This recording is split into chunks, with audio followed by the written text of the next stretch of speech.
Ladies and gentlemen, so please take your seat. We are ready to start with the next presentation.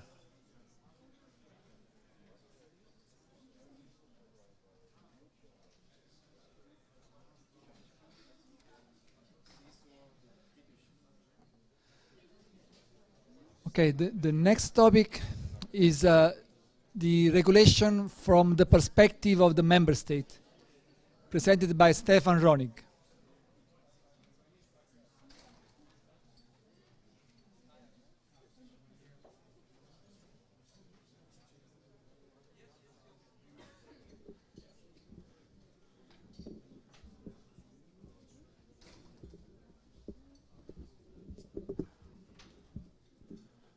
Okay, please take your seat.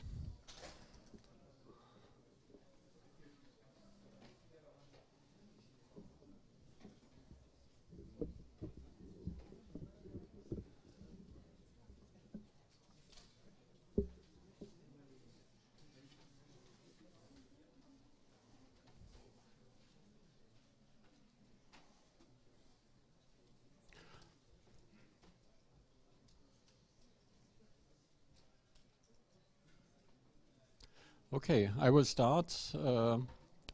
First presentation after the coffee break is about the perspective from member state for the open specific category.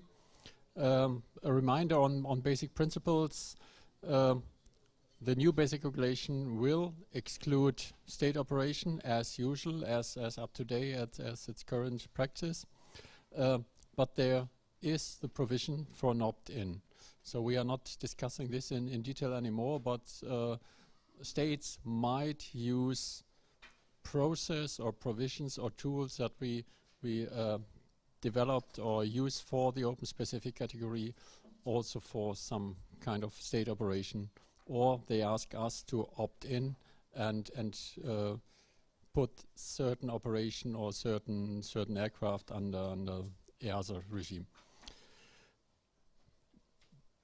Probably the most important principle, the rules should be proportionate to the risk of the particular operation or type of operation, and we want to ensure as far as possible the continuation of existing activities. Drones are relatively new, but there's already a lot of operations going on, so there's a lot of experience where we can build on. Very important is we were often asked on different aspects or on a different approach in different member states. We want to have harmonized regulations, but provide a degree of flexibility for the member states that local characteristics and can be considered. So the approach on the NPA, on the open, and also on the specific is based on these principles, and we try to find a balance between simple regulations, low burden, with a high flexibility for the member states on the one hand, and very robust mitigations and enforceability on the other hand. Most important or very important tool for the flexibility are the areas or the designated airspace areas or special zones of operations according Article 12 of the NPA. So the member states can define or areas where certain operation or type of operation is not permitted without prior authorization or not permitted at all, where the access is allowed only to certain classes of unmanned aircraft, where the access is only allowed to aircraft equipped with electronic identification or geofencing, where operation shall comply with specified environmental standards, or where operations are exempted from one or more of the open category requirement of the regulation. So the last could be, for example, used for test areas, for model airfields, for certain areas where you want to have a certain box of operation where not all of the requirements apply. Just for illustration, it could look like this. It's Cologne with certain areas identified. We use bubbles here or circles, but we don't know yet what kind of standard would be applied to define the zones, what geometries are possible, what should be the level of detail. What is clear that is there needs to be an identified standard. This needs to be interoperable and used all across Europe. And this should also be then the basis to bring this information in a very simple way to the operators. So there's as well the burden for the member states to identify the areas, to provide the information in a standardized data, but also the flexibility to use for nearly whatever justification these zones to limit the operation. By definition, the involvement of the authorities in the open category is very limited, or there's almost no involvement of the competent authority, the traditional aviation authority. However, there is still some risk left, and to mitigate higher risk of operation in some subcategories, there will be some limited involvement. For example, to create and maintain a registry for unmanned aircraft and unmanned aircraft operators. So this should be an electronic system, so the maintenance effort would be limited. This was one of the areas that was quite detailed discussed in the impact assessment, and maybe Alessandra can give some explanation there. Thank you, Stefan. Yes, so we made an in-depth analysis in the impact assessment. Specifically for, in this case, we're talking about authorities. We looked at economic and social aspects, for instance. We tried to see, also thanks to the replies that we got, again, evidence-based case we got from the survey of authorities. We tried to estimate the extra resources that authority will need to have in order to perform specific tasks, specific activities, not just related to the open category, but as well to the specific categories. For instance, we estimate as well that with the look, introducing look in the option 3 for the specific, we see that there will be a decrease in resources compared to the case where you will have full authorization, where we need to analyze all the applications and to grant authorizations, for instance. So just an example. So that's resources, and of course, which would be translated from an economic point of view as a cost for authorities. So I wanted to highlight that also it's a key point in the analysis. So it's important to have your feedback also on the figures that we included, and eventually whether we should amend them and eventually add additional information. Yeah. Thanks, Alessandro. As mentioned before, another topic is to create and publish airspace areas or special zones. Pilot competence, remote pilot competence for, especially for the A2 operation. There will be the need to approve the entities to conduct the tests and to issue a certificate of competence. Of course, this can be done either directly by authorities or using qualified entities and delegating these activities. Very important, safety promotion, and of course, one of the core pillars of the open category is the CE marking and the market surveillance, market regulations. So there's a process in place, an oversight mechanism in place to perform oversight for compliance with CE markings for the UAS classes. And last but not least, law enforcement. We have some, or we have an article in the NPA on these obligations or these tasks, and of course, especially on law enforcement and oversight, this should also be risk-based and proportionate. So when there's no need, for example, to check the class marking in a very remote area, this is not to be done, but there might be areas where there's a higher risk and where there's a higher need to perform enforcement actions. Involvement in the specific category. This is a much higher involvement of the authorities. It's receive and review for completeness declarations of compliance related to operations covered by low-risk standard scenarios. So for a standard scenario, the operator provides a declaration, submits it to the authority, and they need to be checked for completeness. Issue certificates or certificates of competence, and when required by the risk assessment. So we might have in the specific category some cases where a real pilot license according FCL is needed, then it would be the national authority that issues the remote pilot certificate in that case.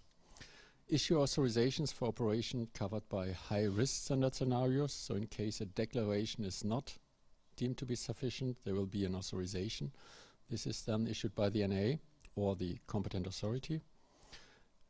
In the specific category, review the risk assessment, the thorough, and issue the authorization accordingly. Assess organizations, issue and amend and revoke the organization approval, the LUC, where applicable. Perform oversight of all declared, authorized and certified organizations. Impose enforcement measures when necessary, and have a system, which is a very general statement, have a system to detect and analyze non-compliance of declared operators or operators it has authorized or certified, which is a similar approach to these kind of organizations we have in manned aviation. There's a detailed analysis of the impacts, economic and social impacts for authority included in the impact assessment. You can have a look, the document is available, you can comment on the impact assessment, and in case there are more detailed questions, either we reply afterwards or we approach it in a written reply on the comments. An aspect that was already discussed or questioned, mutual recognition between member states. The general principle is any authorization or certificate issued by a member state will be valid across member states. So this is valid for the registration, for the pilot competence or the remote pilot competence certificate, for the LUC, for the specific operation authorization. Nevertheless, we have a process in the NPA to facilitate the mutual recognition and ensure that local conditions are met. So you find in this chart, that's also part of the NPA, the process how an applicant apply in one member state, how to coordinate with another member state where this operation will also or should also take place, and coordination of the thorough and also compliance to additional conditions in the second member states, for example, on zones, on environmental protection, special security concerns, privacy insurance. So there is a process in place. It's not a new invention. It's also a standard process that's used for aerial work and which has been found adequate and usable. You find more details in the explanatory note and the NPA. So when you have questions there, ask them now or comment on the NPA. So conclusion, we try to find the best possible balance between low burden, high flexibility and safety, security, robust mitigation and enforcement on the other side. We think that the member states have a very powerful tool with the designation of airspace areas or special zones to adapt operations to the specific needs. We will have a limited involvement of the traditional competent authorities in the open category, also to focus on the higher risk operation where it really brings benefit to safety, and ensuring that mitigations are in place. So we have to find a mix, and I think we have made a proposal there that's adequate. We have involvement of competent authorities in the specific category for issuance of authorizations, especially the operation authorization and the LUC, and of course oversight. And again, law enforcement will be supported by the tools provided in the NPA. So in the specific category in the declaration, the operation is known to the member state, it's announced, it's declared. If it's authorized, there's anyway an involvement, but also on the open category with electronic identification and involvement into the use space, the operation should be much more transparent than today. Thank you.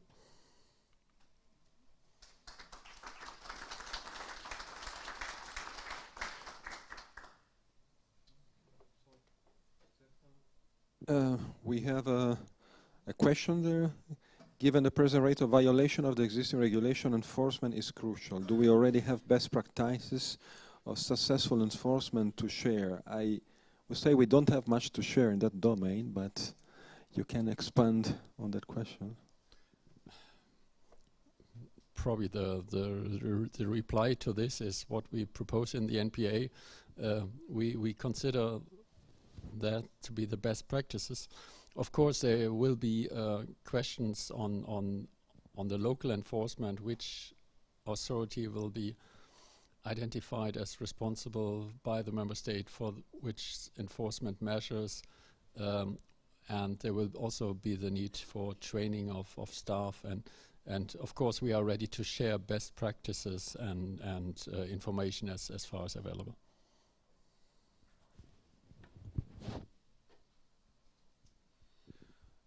I think we can offer to the public the possibility to ask questions now.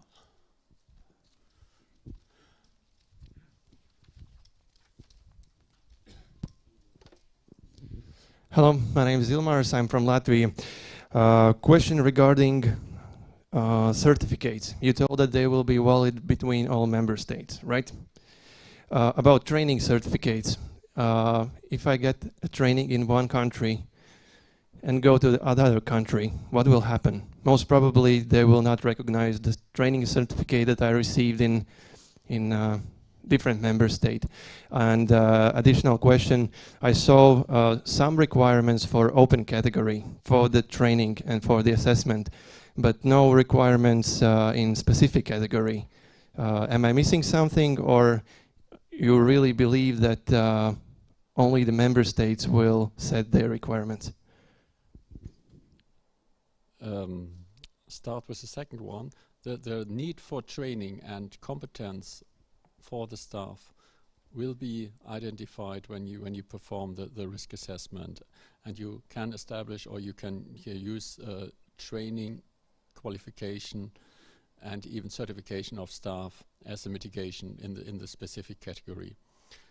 There is no baseline requirement in the specific category because it depends heavily on the operation. We could have in an extreme case, very simple operation in the specific category requiring no pilot competence. But we could have an operation, of course, when you have a delivery system, urban delivery, and you operate a fleet of drones, you might have a very detailed system that you have to establish to train your staff, not only the pilots and operators, but also maintenance personnel or handling personnel or other staff that is involved in the operation. So we are flexible in the requirement level on the specific category. The details will be assessed in the risk assessment and depend on the operation.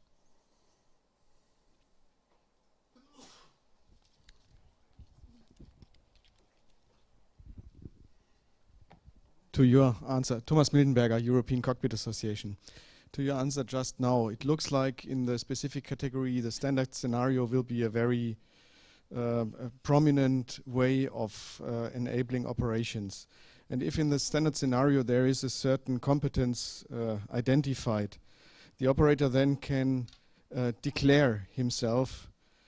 So how do you make sure that this competence is actually achieved?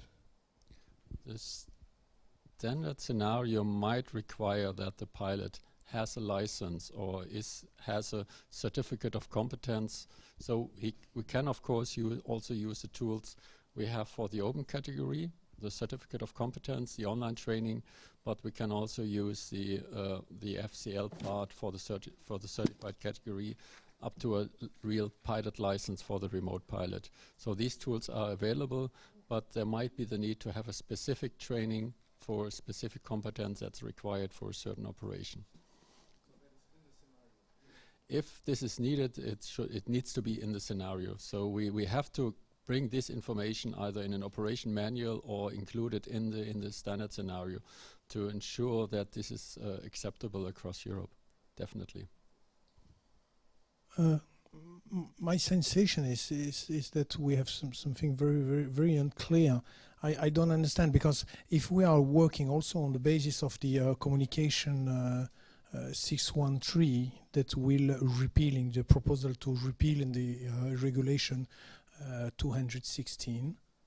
And it means that a part of the responsibilities of the NA will reconducted into the wings of EASA.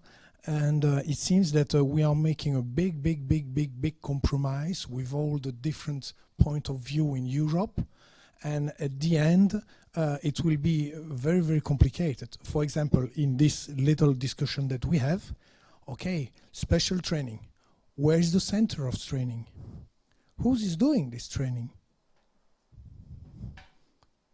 And there we don't have any answers. So my sensation is that we are touching something very down. I don't understand how it will work. Because if we have to train those future pilots that they maybe want to do a career in this new field on a long term, what do we need to teach them? Very simple demand. We don't know, okay? Yes and no. We have practice today. We have operation in certain cases beyond visual line of sight in member states. And as mentioned, one of the principles is we want to try to carry these on and document some of these operations in standard scenarios. And of course, then we want to standardize as far as possible also elements of airworthiness, organizational issues, continued airworthiness and pilot license. But we are trying to be performance-based to let the NPA or the implementing rules on a high level to allow for flexibility and also for technical development. We will see a change in the required pilot competence in the next years, depending on the level of automation and autonomy of certain aircraft and operation, and we need to be able to react, and standards are a much better tool to react fast there than implementing rules.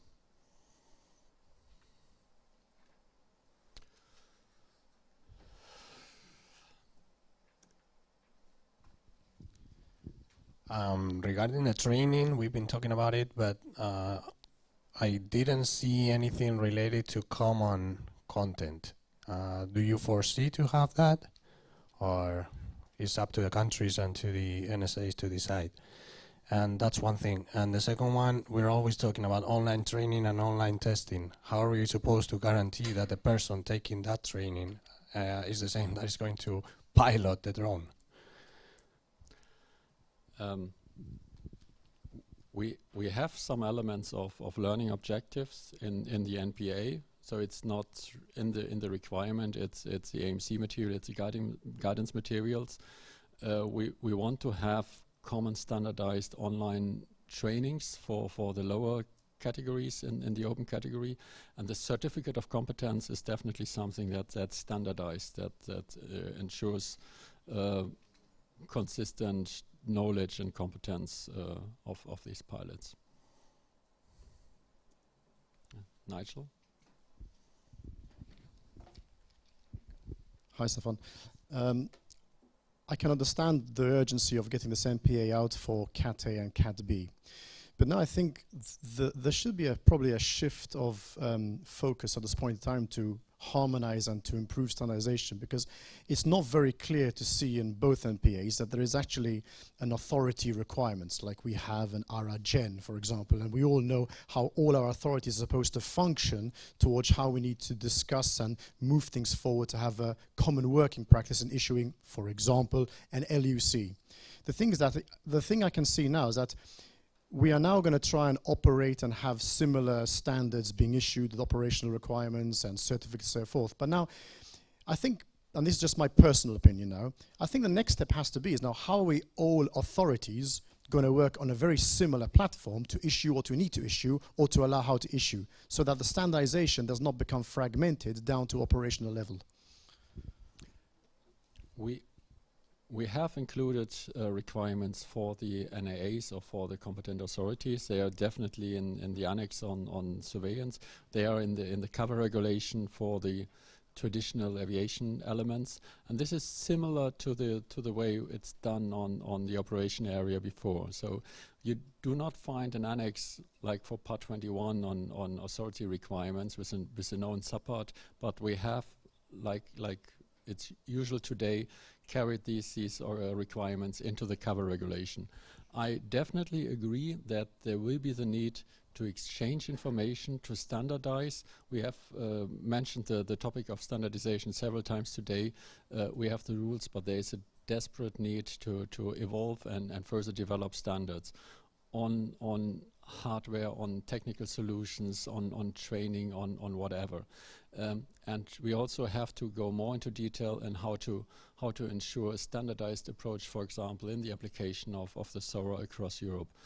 We consider elements like a network of experts that we bring together the people that work in this domain to ensure that we achieve a standardization that's maybe more efficient than done today. So just for my clarification, when this MPA becomes obviously up and running and implemented, are we authorities under the understanding at this present point in time that we'll use exactly the same processes we have, for example, in the 1178, how to approve a training organization, that the principles and the concepts we've been so far applying in manned aviation, as an authority, I'm saying now, will be applied? Not in the open specific category. For a training organization issuing a remote pilot license in the certified category, yes. For the specific, the requirements are lower. Okay.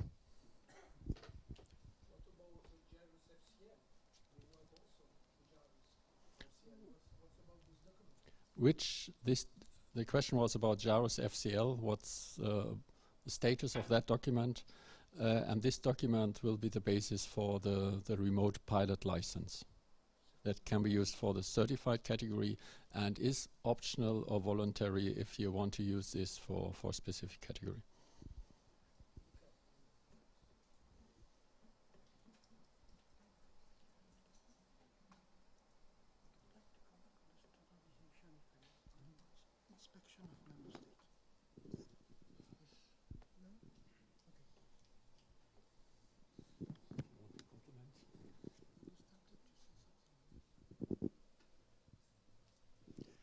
There is we use in this discussion standardization with two senses. One, which is develop standards that will support things like e-identification, for example, but we also use standardization in the EASA sense of inspecting member state. And that is to say, how to ensure that the regulations are implemented by the member state in a consistent manner. And that's an exercise that we have not yet started, but which I was planning to start in the coming days, with coming in touch with some of my colleagues doing this kind of inspection of member state. We will need to look into that because member state will, for example, issue authorizations, will also issue some certificate of competence for the pilot. So we would need to make sure that this is done in a consistent manner. And for that, we need to look at the existing regulation for inspection of member state to see if it can be applied as it is or if it needs some changes, or to look at our procedures also to see if there is some changes to be brought, because we talk of drones and where we don't have this distinction between airworthiness, operation, FCL, and etc. So I think this is a work which I think needs to be done. We have not yet started, but something which I plan to take some contact with colleagues of mine to see how we could progress. But that's something which is important and which will be part of our planning. Thank you. Okay, if we have some time, we can look still on some questions here. First one is target level of safety in terms of fatalities per hours of operation, and how are we going to measure it? I have to agree, it's difficult, as especially a real measuring of operating hours will be difficult. It's already difficult in manned aviation, so we have to find a way to do some kind of market surveillance and studies to know the amount of operations and flight hours. Probably very important, or no, what we definitely have addressed is occurrence reporting, and we need to know if our regulations work. So what is the consequence? How many occurrences do we have? How critical are they? What is happening outside? So this is something that we need to know. Probably it's more important than knowing if the overall operation is 5 billion hours or 7 billion hours per year. We need to know if there are serious occurrences and how we can improve our regulations over time.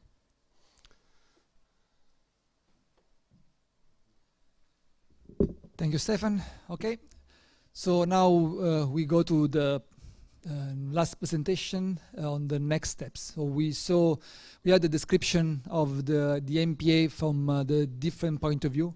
Now we'll see what will be the next activity that we'll carry out.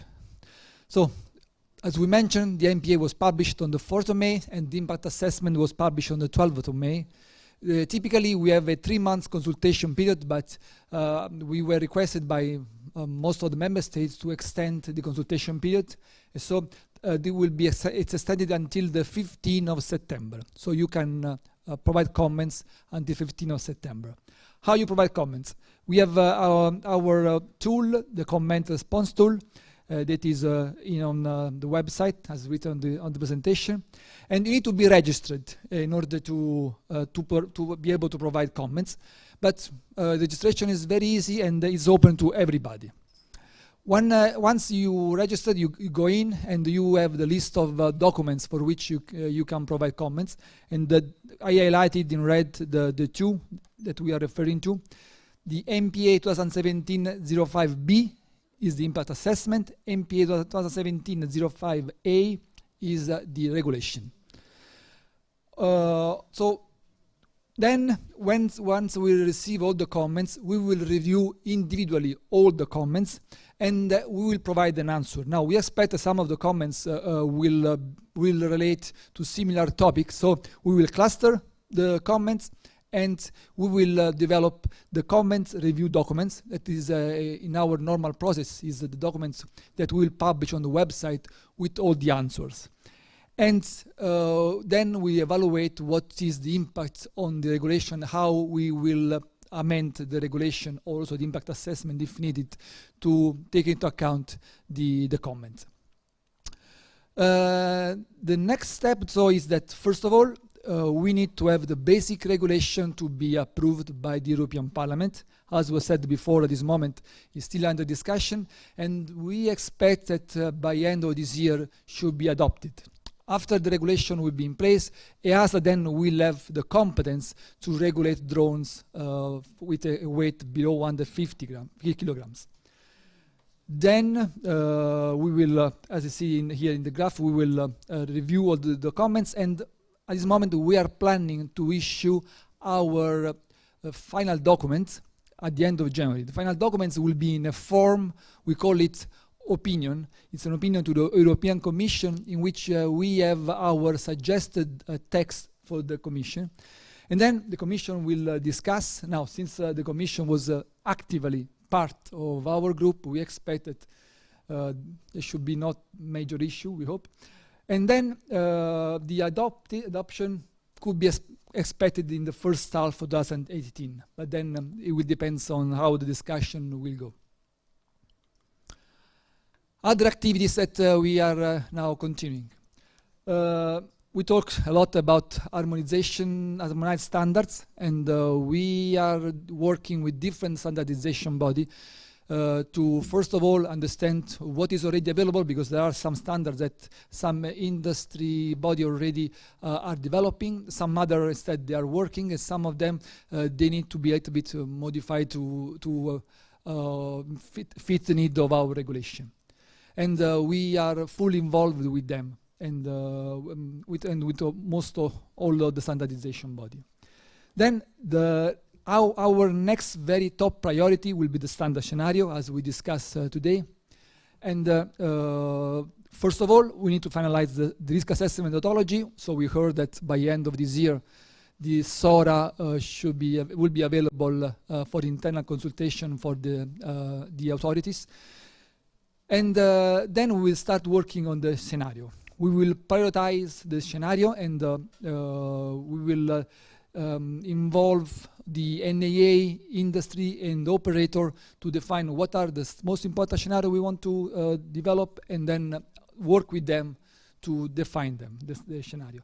Now, for this activity, since we know that this activity needs to be done in a very quick way, and especially for the SORA, there is already a consultation that has been provided through the JARUS.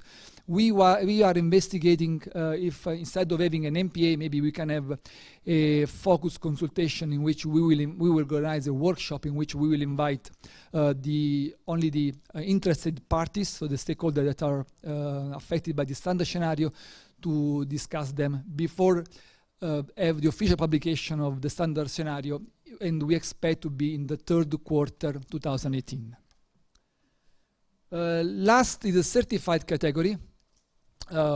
As you've said, we already started working on it. This was priority 2, because for sure the open and specific was the biggest priority. But we already started to develop the concept, and for this one we will have the normal MPA according to our process.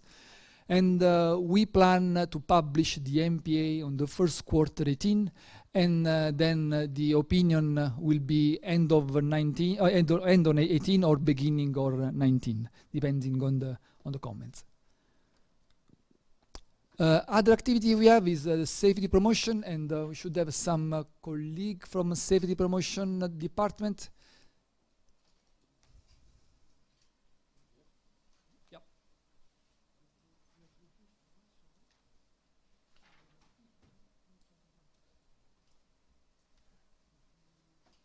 So hello everyone, my name is Rafael. I'm working with within the safety promotion team in EASA there. And so here will be a quick introduction for the safety promotion there for drones. So well, currently we have just launched some survey across all ECAC member states regarding safety promotion initiatives you as member state could have launched regarding safety promotion for drones. Indeed, we would like to gather all safety promotion material you would have provided or you would have constructed, so as we can gather them all and try to issue some best practices guide, and then develop a workshop in order to make people aware that safety promotion for drone is very important. Regulation is quite important, but we have to try to really find the way to address the final users. So, moreover, after this safety promotion campaign, we would like to organize through the workshop. In autumn 2017, we would like to organize here in EASA a workshop with the most interested people in order to try to gather initiatives and to develop what could be the framework of a future safety promotion task, which is known as in our EPAS, European Plan for Aviation Safety, as task number 91, and it is developing a safety promotion campaign on drones. So we would like to disseminate best practices guides within the European Union in order to make people aware on how to safely operate drones. So you are more than welcome to help us, to join us first within the SPN, the Safety Promotion Network, but also to contact us in the safety promotion part of the agency to provide us with some ideas on how to really reach the right people with the right messages. Thank you very much. So now I think we can take some questions from the floor. Thank you, Natale. It worked quite well. I have the micro. So I'm René Meyer of Europe Airsports, we are representing some 700,000 pilots sharing airspace class Golf with you. And that's why we shall take a look at NPA's parts A and B. For us, it is very important to have airspace available for sailplanes, for hang gliding, for parachute tops, for all parts of general aviation. And what we will pay special attention to is that we do not need more equipment on board of our aircraft because we are operating VFR. That means we have to look out of the aircraft and not to look inside of the aircraft. And it is also important that we get enough accessible airspace, so flexible use of airspace should be installed to the profit of you and to the profit of us. And I would like to thank to the agency for preparing the NPAs, both parts, and we shall prepare careful comments on what you proposed. Many thanks, and many thanks for giving me the mic for this short address of thank you to the agency. Thanks to you, and we hope that the comments now will be by everybody and will be informed comments on how to improve our regulation. You have other questions? You have Jerry?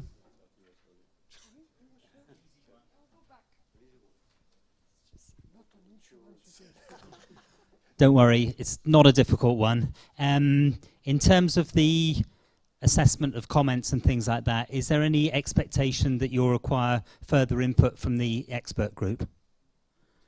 Yes, so it will depend now on the comments. At this moment, we are not planning to use the expert group, but we some that in case we can evaluate in the future. But at this moment, we are planning to do this activity with the EASA resources.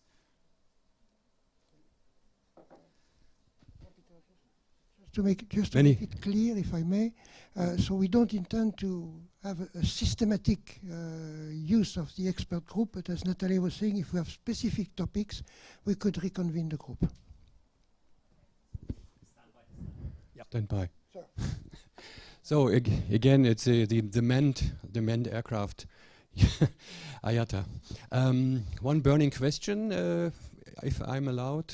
First of all, thanks to all of you that the heavy work what you have done to prepare this meeting and the NPA so far.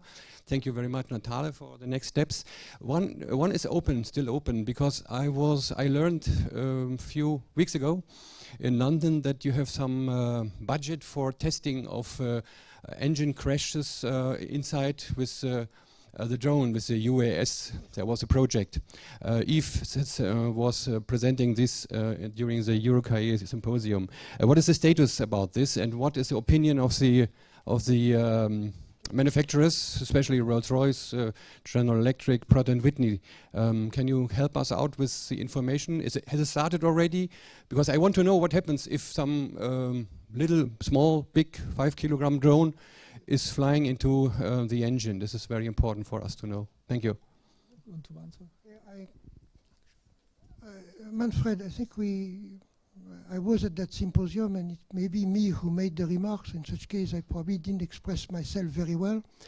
What we have is a budget to conduct a study by Kinetic, that's not secret, in fact, to prepare a research program for the collision. So what we will have at the end of that work is what should be tested, what are the priorities, maybe is how it should be tested, but we will not have any test done. The idea is that with that program, we will be better able, I would say, because we will have a good proposal, we'll be better able to get then the possible million of euros we need to do actual testing. So it's a preparatory work for testing, but we have not started any test yet. I hope I'm clear now. If I was not clear in London, I apologize.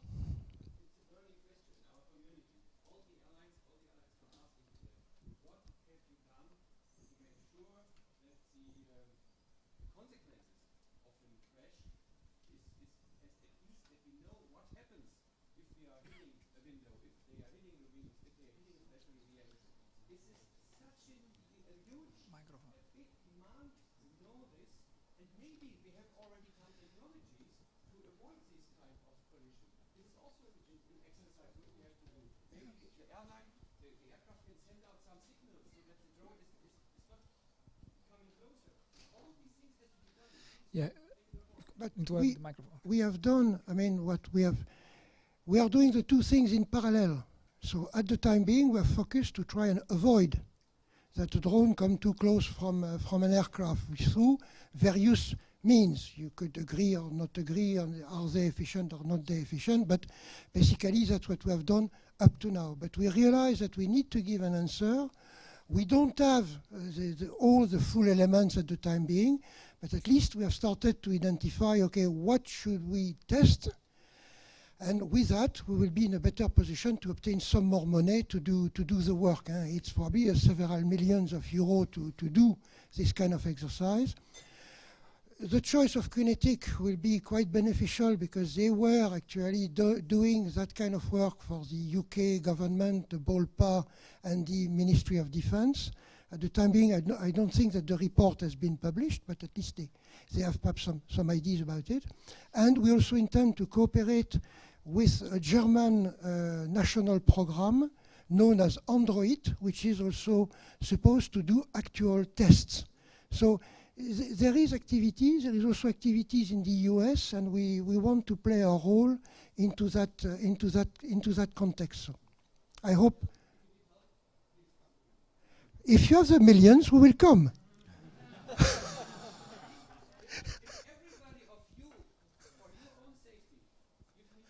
Yeah, you need to have a microphone, otherwise the people on the website will not.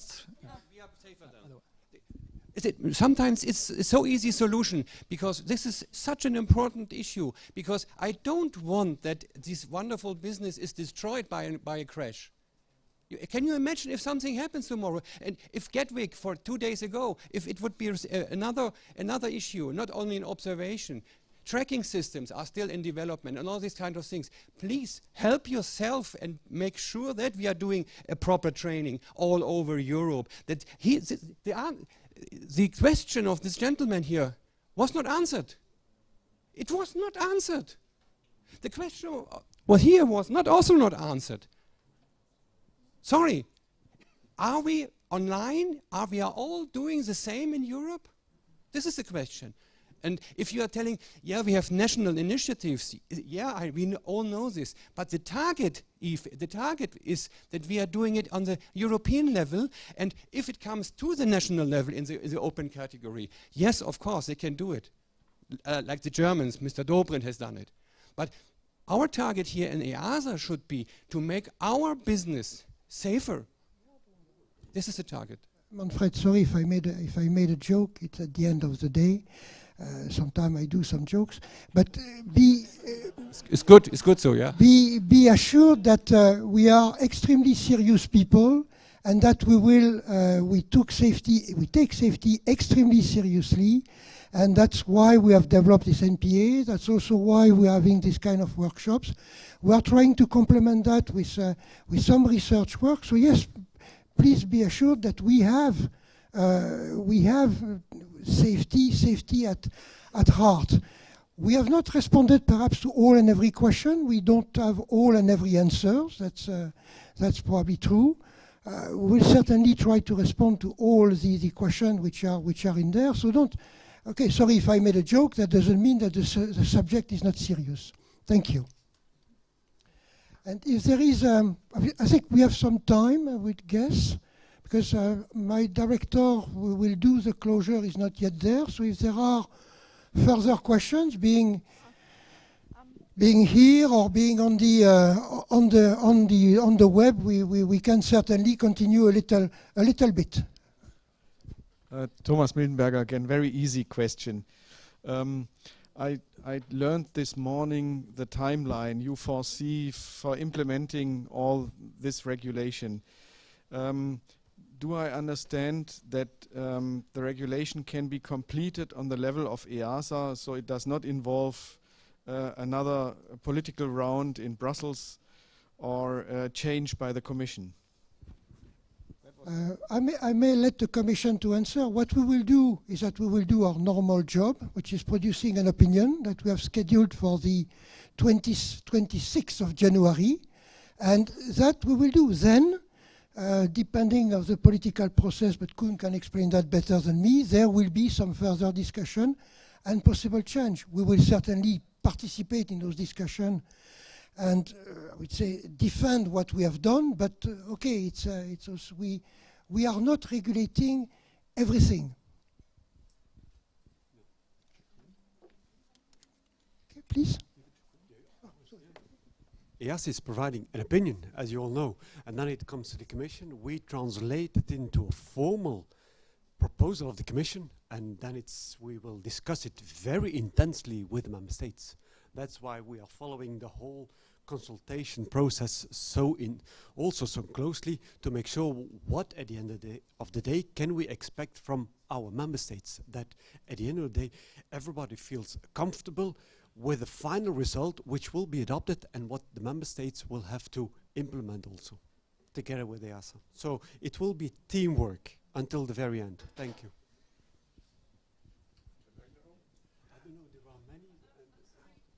I do have a question. Good afternoon, Jens Lehmann again, IFATCA.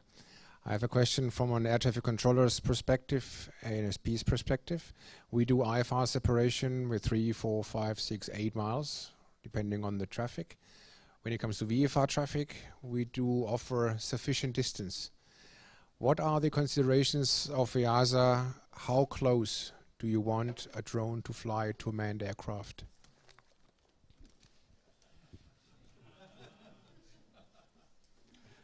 We need a safe distance. That's clear.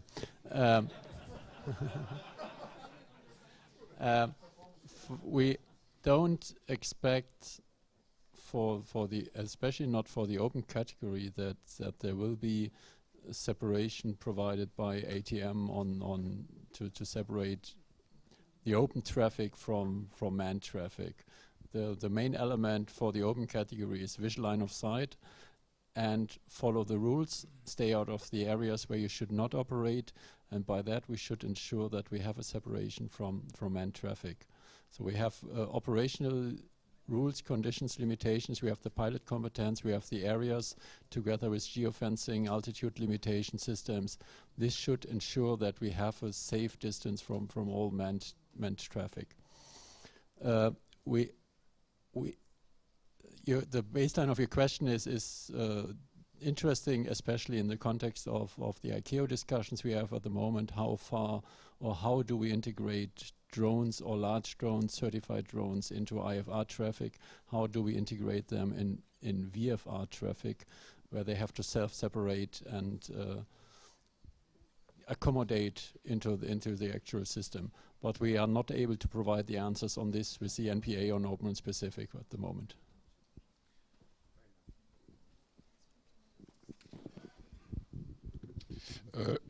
Peter, I have a question on the standards. It has been mentioned that existing standards in other countries could be put in and could be taken into consideration. The organizations that produce these standards sell them. So what motivation is there for them to give them to you? Now I'm going to give a very clear example. In UK, the oil and gas industry, the offshore oil and gas industry, in coordination with CAA, Gary and his guys, have developed very interesting guidelines on the use of RPAS on offshore platforms.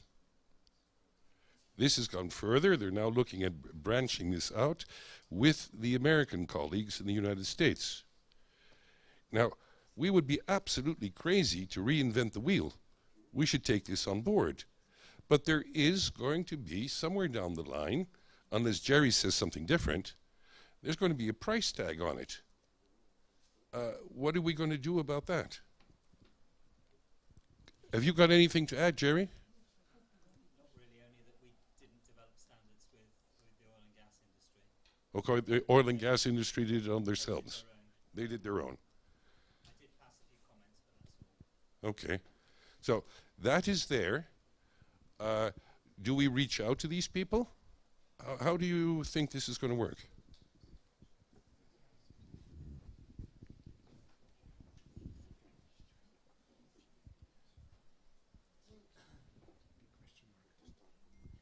We have described in a previous slide that we were going to take to use elements that exist, elements from JARUS, elements from what will be the result of your survey, and thank you for having organized it. What will be also coming from the people dealing with private security, because they did some work. But I think if there are further ideas, further priorities, or further suggestions, we would be interested. I mean, we are not limited to the 3 entities we mentioned. Yes, but all those 3 entities you've just mentioned are doing it for nothing. You have other organizations who have done it, and they're selling it. Well, if then the price become an issue, okay, maybe we will not be able to use that standard. That's all. Okay. I mean, it's just. I mean, I don't know what I can answer else. I mean, if people say it's private and it's for us and only for us, we will not be able to use it. Also as a consequence, they will not be able to say it's recognized by EASA or something else. Okay, but let's try to play to play a game in a clear manner. We certainly are happy if people give us some suggestion or give us even ideas what should be part of a standard scenario. That's very fine. I mean, that's what we are looking for, and then make priorities as we have described. It will be in a coordinated. It will be in an open manner. We have been speaking of workshops to do that. So let's put an effort on that. I mean, it's really a priority. Any other questions, maybe? On the back.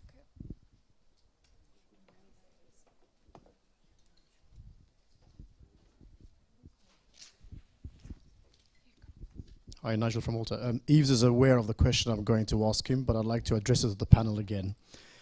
We have an issue which is still not being clarified for us about operations in the specific category belonging to our member state and landing in vessels belonging to another member state in international waters, in airspace of high seas, which technically speaking does not belong to us. Could we have some sort of indication as to who is going to be the responsible entity when ICAO clearly defines today that we're talking about still IFR cross international borders, but this is not the case. I have lots of maritime operations happening in our state, departing from our waters, landing on a vessel that does not belong either to our member state, could be to another member state, or to a third country. Because ICAO now obliges us as a member state signatory to oversee any accidents or incidents at sea, and we've had the occasional close call as well with military aircraft, I'd like to know what happens now with the operations, because specific will fall into this, as to who is going to be the responsible entity or jurisdiction if this ever occurs. And I'm not expecting an answer at all, so don't get me wrong, but I'd just like this to be addressed at some point in time, if necessary, to a higher level than maybe this table. Thank you.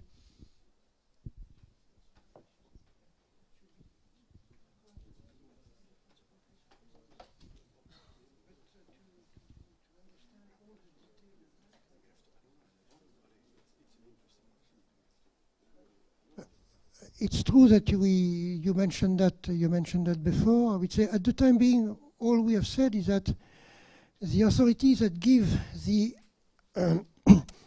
authorization is the one where you have the principal place of business. So it would mean that if this company has their principal place of business in another country, let's say France, for example, it should be given by the French. Now, based on the discussion we were just having on mutual recognition, we would probably ask them to also look at the local condition. That's what we have described before. I would say, Nigel, we could certainly be happy to have a more in-depth discussion with you to better understand what is the exact context, and if you want that we have a short meeting as an opportunity when you are here, I'm sure I can arrange that with my colleagues and try to make based on some explanation, to make a better answer that I'm doing right now.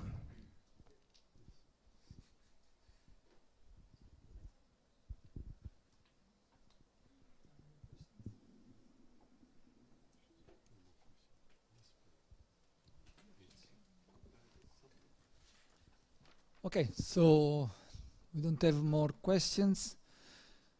So I think that now we are close to the end of our workshop, and thank you very much for first of all for being very precise on the timing. And so we will have our closing remark by our flight standard director, Mr. Jesper Rasmussen.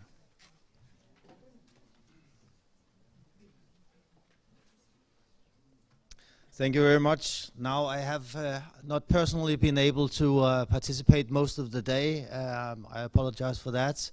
However, there was a break of 7 minutes between two meetings where I actually went on the website and listened to all what was going on, and it actually worked.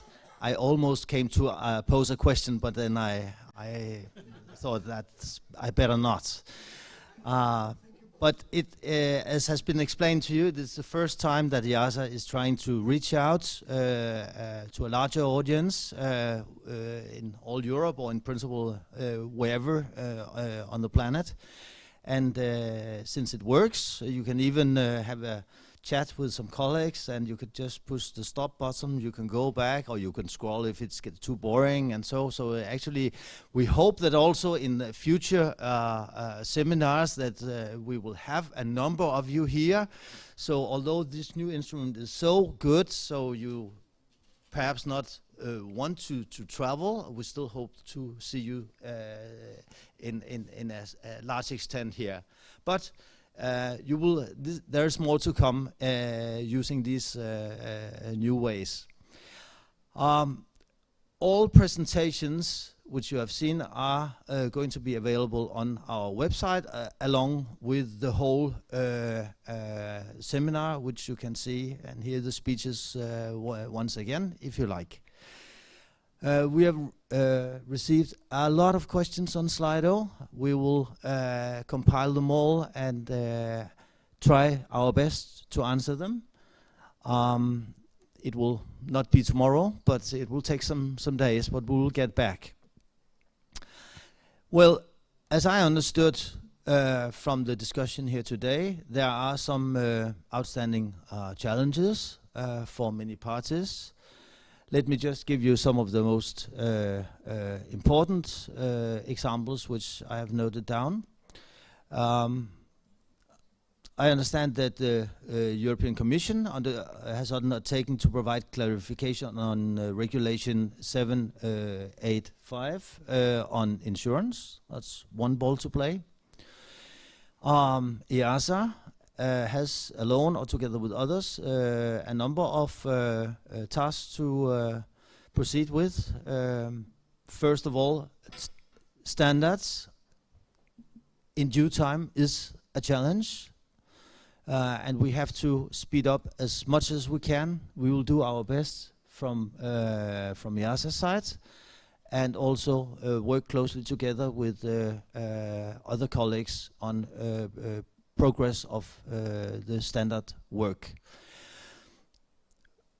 We will also, from the EASA side, try our best in coordinate development of use space and bringing that in alignment as much as possible with the NPA we have issued. We work already closely together on use space together with the Commission and CESAR. And this process will continue also in the autumn. Finally, EASA also has a task on be more clear to clarify the LUC concept, Light Unmanned Aircraft Operator Certificate. That's the thing we have to work on. Finally, also for you as industry or member states, it's important to try to coordinate answers from the different perspectives we have in drone regulation, safety, security, privacy, data protection. So the more coordinated we can get you to respond to us, the better. Of course, that's a challenge. We all know it's also a challenge for us on European level. That's the way life is. But just a plea from our side that the more coordinated you can respond to us, so we're not standing with a letter from a Ministry of Homeland Security here and another letter from a Ministry of Transport or Safety, and we have to reconcile these two opinions. It can be rather difficult for us. So that's just a general plea from our side to you to stay as coordinated as possible. Finally, I will thank all of you for coming to spend a whole day together with us and each other. I hope it has been beneficial to all of you and that you bring home with you new insights, perhaps also new questions, and that the discussion on drone development, I can assure you, it will not finish today. It will continue quite a long time. It's a new domain. We have to find our feet here, but we will try our best to do it together with you. Thank you very much for coming.